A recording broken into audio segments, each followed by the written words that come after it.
Good afternoon, ladies and gentlemen.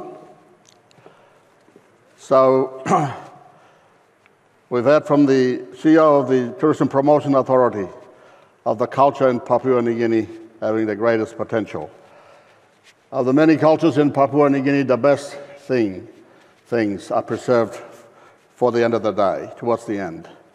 And so is my presentation on agriculture, about food, as you think about your dinner, about the livelihoods and food security, indeed, of the many 11 million people of our country who are mostly rural. Ladies and gentlemen, I stand here, and as have my colleagues from the renewable sector have presented from Fisheries, the CEO, National Fisheries Authority, and the Tourism Authority. We speak about the renewable sector that gives the best potential for the future sustainable development of Papua New Guinea as envisioned by the Marape Rosa government. As we all know, the extractive industries will end, as many mines have closed. So my objective for standing here today to you is to appeal to the extractive industries. And as Secretary of the Department of Agriculture, it is my role to appeal to you to partner with the agriculture sector, so that under the 10-year plan of the Marape Rosa government for commercial agriculture, the National Agriculture Sector Plan, which aligns to the medium-term plan 4, that the extractive industries will partner with us as we journey the commercial agriculture pathway for the sustainable development of Papua New Guinea. So I will speak on the economic significance of supporting agriculture projects, especially in the resource areas where the extraction is taking place. Going forward. If I can go forward.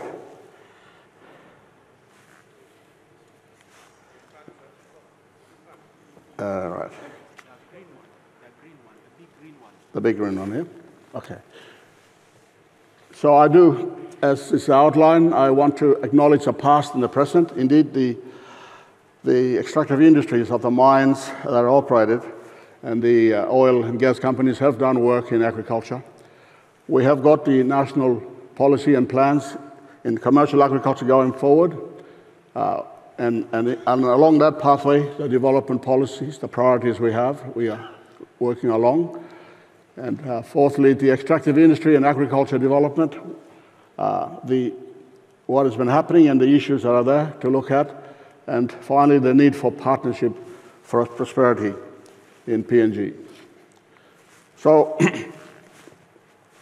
as you will note on your left, we have had some agricultural production of agricultural companies.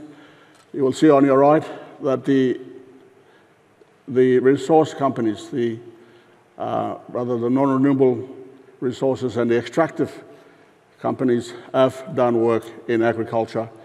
So they are listed here, and I will expand on them going forward. So we have for PNG the Medium-Term Development Plan 4, looks at national prosperity through growing the economy, and we have developed for the agriculture sector a National Agriculture Sector Plan 2024-2033, and transforming our agriculture sector, mainly from subsistence to commercial enterprises. And in June this year, the Prime Minister, Honourable James Marape, and the Minister for Agriculture and Livestock, Honourable John Boito, launched this National Agricultural Sector Plan. The key development outcomes is that in 10 years we will contribute, the agriculture sector will contribute 30 billion to the GDP and create 2 million jobs. So such is the target. And we do now invite the extractive industries to partner with us as we walk this journey. So in terms of the development priorities in agriculture going forward, we are talking about food and nutrition security and household incomes and economic security. A population of 11 million people, 80% of these are rural-based. There's a level of 40% poverty. If indeed there are 11 million people, it's 4.4 million people that are poor, living beyond the poverty line, and mostly in the rural areas. Of children between 1 and 5 years, the early childhood, there is stunting of 48%. However, our farmers are resilient. They do produce up to 80% of the food calories they need. So in terms of moving forward and implementing the National Agriculture Sector Plan, we are looking at quality, accessible agribusiness infrastructure and services in rural areas of PNG where, where the extractive industries, the mines and the oil companies operate. We want a commercial agriculture, to commercialize agriculture, formalize, and to develop value chains. Upscale production for efficiency, for scale and supply and continuity, to do downstream processing to add value as well. To replace imports through local production, especially of foods. And in that 10-year period, as you walk the National Agriculture Sector Plan and commercialization, we look forward to creating 450,000 MSMEs, micro to small and medium enterprises, by the year 2030. And we will and must create 1 million jobs or more, 1 million by 2030, by 2033, another 1 million jobs for the many, many young people that are looking for work. And we will contribute 30 billion GDP in terms of forex income to where we are now at 5 billion a year. We will increase by 6 times. It is expected for us that as policy of government, we will move forward to 30 billion towards the PNG economy, which by 2030, the government is focused to be at 200 billion GDP. So as we look and talk about the extractive industries and where they are based, so the major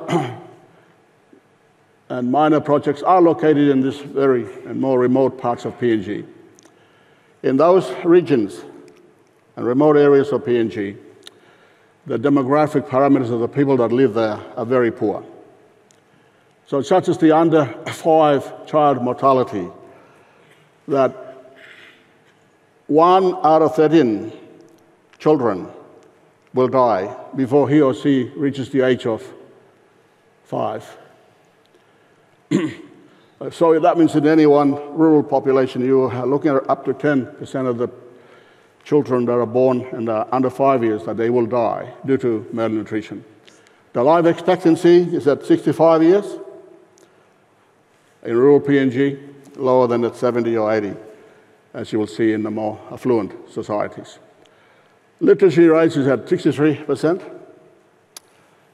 not as good as it should be. So these are not improving over time. And I repeat, have not improved over time. And some of the mines and oil companies have closed and gone, and these communities remain poor and desperate. And they do have low cash incomes, limited access to markets, health services, and education opportunities. These are our very rural areas in PNG, and where mines are operating, where mines and gas companies are operating in those remote communities. They offer the best opportunity, the best potential, I repeat, the best potential for improvement for these people. So what about the resource extraction and agricultural development? So we are happy and we acknowledge that there are extractive industries that are funding programs where they operate. So the ExxonMobil, for instance, the operator of the PNG LNG project funded an agricultural program and made significant improvements in the villages in the Heights area of Ella province. The Santos Foundation is currently planning an ambitious agricultural support program in the Kutubu and Mount Basavi region of Southern Highlands. The Kanatu gold mine is a successful agricultural program in the mine area in parts of Morobe and Eastern Islands, and particularly the Eastern Islands, where they're supporting to rehabilitate the coffee plantations. Now, that's a very good step forward. And the extractive industries, the companies are sourcing food from the local area for the masses, and that's greatly encouraged and to be expanded. So why should extractive industry operators put more resources into agriculture? This is the bullet points. These are the 2 bullet points. In a recent baseline study, it found that the resources sector does make significant contribution to the national economy, to the national budget, and so on. However, these gains in government revenue are not being converted into sustainable livelihoods for the resource-owning communities. And they remain poor, even after the mines have closed and left. So supporting communities in the project impact areas enhances their social license and reduces the risks to the operations of the resource company, extractive company that's there. But that's fine. But after, we have to think about what will happen to these people after the companies that are operating there will have left. So suggestions for greater engagement by operators of the extractive industries for agricultural projects. That the operator should engage more with the agricultural and community development experts to work with local communities to facilitate agricultural production and marketing. That the resource companies to leverage assets, including tax credit funds, to invest in long-term agricultural projects for development.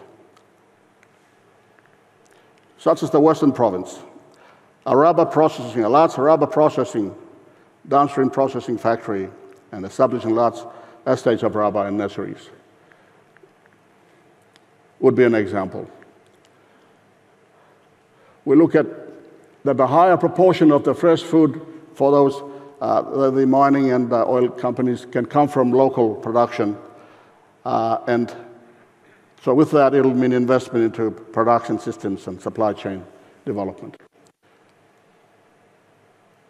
We asked the operators of the resource extractive talk to my department, the National Department of Agriculture and Livestock, and the Fresh Produce Development Agency, Industry, and the Cocoa Board, and other government agencies, so we can work to bring about this long-term agriculture projects in the extractive area. We are looking forward to partner with the Chamber of Resources and Energy to develop such strategies for the development of the agricultural projects. I've indeed written to CORE, and I've been referred to the Department of National Planning and Monitoring, and we look forward to talk and to move the discussions forward to develop such projects. So indeed, when we do get advancing, we are really looking at a private sector-led agriculture development and a factory around which there'll be many rural people under a nucleus arrangement growing and supplying to a factory or to a buying facility that can then do the processing and to distribute for the country and to export. So I thank you all for this opportunity,